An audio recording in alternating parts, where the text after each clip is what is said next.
एक ऐसा शब्द जिसे सुनकर हर इंसान की रूह कांप जाती है। भारत में महिलाओं के खिलाफ होने वाला चौथा ये एक सबसे आम अपराध है। राष्ट्रीय अपराध रिकॉर्ड ब्यूरो (NCRB) 2013 की वार्षिक रिपोर्ट के अनुसार ये बात सामने आई कि 2012 में पूरे भारत में करीबन 24,923 बलात्कार के मामले दर्ज किए गए, जबकि इनमें से 24,470 पीड़ितों के साथ दुर्व्यवहार उनके परिवार द्वारा किया जाता। तो आइए जानते हैं इन मामलों के बारे में। 16 दिसंबर 2012 ये वो रात है जिसने पूरे देश को घनघोर खौफ में डाल दिया। हम भूल कर भी उस रात को भुला नहीं सकते। उस रात एक ऐसी वारदात हुई जिससे पूरे देश की रूह कांपने लगी। एक ऐसी घटना जिसका इंसाफ आज तक नहीं हो पाया। उसके परिवार वालों ने बहुत बार इंसाफ के दरवाजे भी खटखटाए, लेकिन उन्हें इंसाफ नहीं मिल पाया। कई साल गुजर गए, पर मिली तो बस एक तारीख, और उसके बाद फिर दोबारा एक नई तारीख।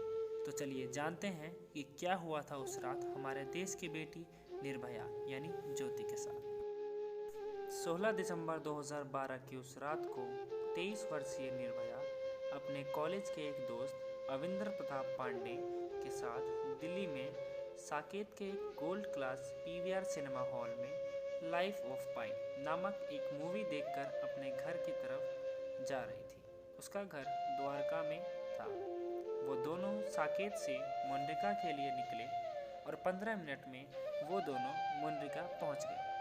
बहुत देर तक इंतज़ार करने के बाद जब निर्भया को द्वारका जाने के लिए कोई ऑटो या पब्लिक ट्रांसपोर्ट नहीं मिला, तब निर्भया ने एक सफ़ेद रंग की बस देखी जिसमें 4 से 6 व्यक्ति थे जो बार बार बस से नीचे ऊपर करके एक भ्रम पैदा कर रहे थे, जिससे उन्हें ऐसा लगा कि बस में बहुत से लोग बैठे हैं। फिर वहाँ एक लड़के ने निर्भया को कहा कि दीदी आप इस बस में बैठ जाइए, ये बस द्वारका के लिए आखिरी बस है।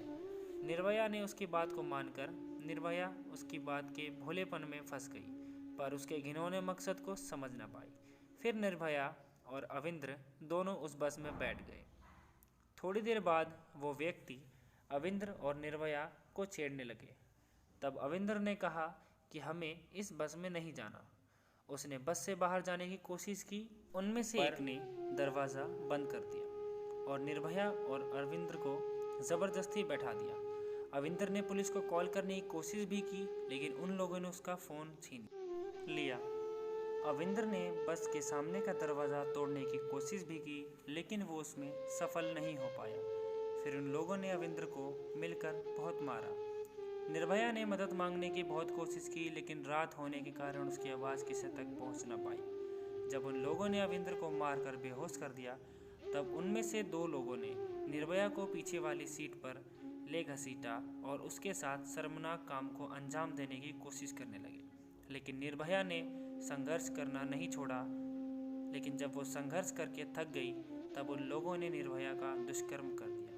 लेकिन वो जब अपने मकसद में पूरी तरह से सफल नहीं हो पाए, तब उनमें से मुकेश नाम के युवक ने निर्भया को सरिये से पीटा और फिर उसके बाद उन चारों ने निर्भया को, अविंद्र को महिपालपुर के फ्लाईओवर के पास फेंक दिया। फिर उसके ऊपर बस को चढ़ाने की कोशिश की, लेकिन अविंद्र ने अपना साहस दिखाकर निर्भया और खुद को साइड पर कर लिया। और फिर अविंद्र ने लोगों से मदद मांगने की कोशिश की, लेकिन किसी ने उन लोगों की मदद नहीं की।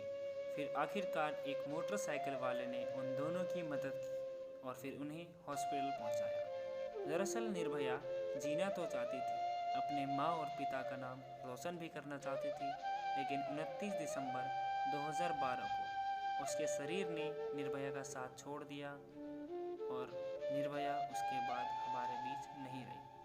ये है निर्भया की यहाँ तक की दर्द भरी कहानी। 3 दिसंबर 2013 को पुलिस ने आखिरकार 6 आरोपियों के खिलाफ हत्या, गैंगरेप और अपहरण, डकैती आदि आरोपों के तहत चार्जशीट दाखिल की। निर्भया के माता पिता ने सभी आरोपियों के लिए फांसी की सज़ा की मांग की। इस मामले में कुल वो 6 लोग आरोपी थे।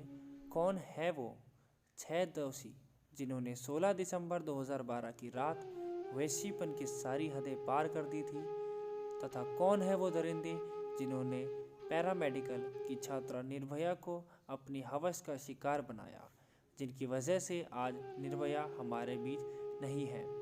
तो उसमें से पहला शख्स है राम सिंह, उम्र 32 साल। दूसरा शख्स मुकेश सिंह, उम्र 32 साल। तीसरा शख्स विनय शर्मा, उम्र 26 साल। चौथा शख्स पवन गुप्ता, उम्र 24 साल। पांचवा शख्स अक्षय ठाकुर, उम्र 33 साल। इस गैंग रेप का वो छठा आरोपी, जो कि एक नाबालिग था। इसी शख्स ने निर्भया को बस में चढ़ने का आग्रह किया था।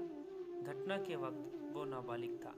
नतीजा ये हुआ कि जुवेनाइल जस्टिस बोर्ड ने 3 साल की अधिकतम सज़ा के साथ उसे सुधार केंद्र में भेज दिया। दिसंबर 2015 में सज़ा पूरी करने के बाद उसे रिहा कर दिया गया। दावा है कि गैंगरेप के दौरान निर्भया से सबसे ज़्यादा दरिंदगी इसी नाबालिग ने की थी। लेकिन वो कहते हैं ना कि शैतान की कोई उम्र नहीं होती। तो आइए दोस्तों, हम आपको रूबरू कराते हैं उन कुछ तारीखों से जो कि उनके परिवार को सुप्रीम कोर्ट ने यानी हमारी सरकार ने उन्हें दी। 13 सितंबर 2013 चारों दोषियों को फांसी की सज़ा सुनाई गई और नाबालिग को 3 साल की अधिकतम सज़ा के साथ सुधार केंद्र में भेज दिया गया। लेकिन उन्हें फांसी ना मिल पाई और ये सज़ा भी टल गई। और फिर से आई एक नई तारीख, 13 मार्च 2014।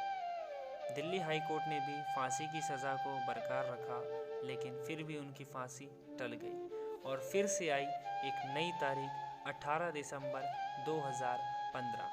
नाबालिग की रिहाई पर रोक से कोर्ट का इनकार। 3 साल की सज़ा पूरी कर बाहर निकला नाबालिग। सोचिए, ये बाहर भी निकल गया, लेकिन अभी तक निर्भया का इंसाफ नहीं हुआ। निर्भया का सबसे बड़ा आरोपी बाहर खुले में सांस ले रहा है और सरकार बस तारीख पर तारीख दे रही है। 27 मार्च 2017 सुप्रीम कोर्ट ने फैसला सुरक्षित रखा, लेकिन फिर दी एक अगली तारीख, 5 मई 2017। सुप्रीम कोर्ट ने इस बार भी बरकरार रखी आरोपियों की फांसी की सज़ा, लेकिन फिर से दी एक नई तारीख, 4 मई 2018। दोषियों को पुनर्विचार याचिका पर सुप्रीम कोर्ट ने सुरक्षित रखा फैसला, लेकिन फिर से दी एक नई तारीख, 9 जुलाई 2018। दोषियों द्वारा दाखिल की गई रिव्यू पिटीशन को सुप्रीम कोर्ट ने खारिज करते हुए मौत की सज़ा को बरकरार रखा, लेकिन फिर से दी एक नई तारीख, फरवरी 2019। पीड़िता के माता पिता ने चारों दोषियों को मौत की सज़ा दिए जाने के लिए वारंट जारी करने के लिए खातिर दिल्ली की अदालत का रुख किया। इससे मिली उन्हें एक नई तारीख, 19 दिसंबर 2019। दिल्ली उच्च न्यायालय के पवन कुमार गुप्ता जी की अर्जी खारिज की, जिसमें उसने अपराध के समय खुद के किशोर उम्र होने का दावा किया था। उसके बाद भी मिली उन्हें फिर से एक नई तारीख, 6 जनवरी 2020। दिल्ली की एक अदालत ने पवन के पिता की उस याचिका को खारिज कर दिया जिसमें घटना के एकमात्र चश्मदीद के खिलाफ प्राथमिकी दर्ज करने की मांग की गई थी, परंतु फिर से उन्हें मिली एक नई तारीख, 7 जनवरी 2020।